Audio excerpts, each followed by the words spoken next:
Ek sal eerstens hoop dat hy dink ek is aantreklik, want ek dink dis daai eerste koneksie. Tweedens sal ek hoop dat hy in my oë kan sien dat ek het 'n goeie hart.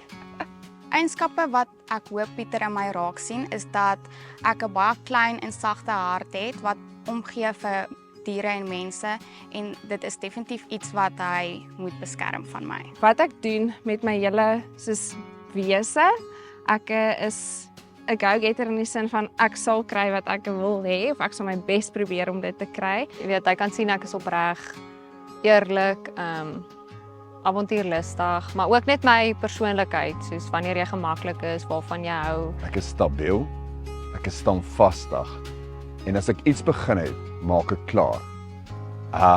En ek is daai ou, ek weet wat ek wil hê. Ek hoop dat hy kan sien my eienskappe, dat dit vir my belangrik is om daar te wees vir mense en liefde te gee en te ontvang. Ek hoop regtig Willie kan sien dat ek ook lief is vir die Here en ja, dat ek daai lig kan uitstraal na buitentoe en ook dat hy kan sien ek is iemand wat ook plaasagtergrond het en ja, net myself is, dat ek nie fake wil wees of so nie. My liefde vir die lewe, my liefde vir my medemens en dat ek alles wat ek doen aanpak met passie en met liefde en ek doen, as ek iets vir iemand doen, is dit asof ek dit vir myself doen.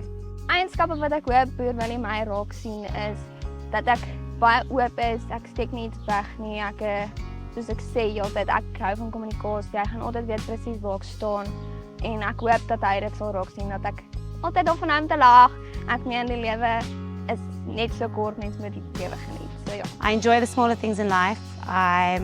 We wrote in for the right reasons. We're not here for the fame and the trying to make a name for ourselves. And at the end of the day, we're all just looking for a partner to do life with.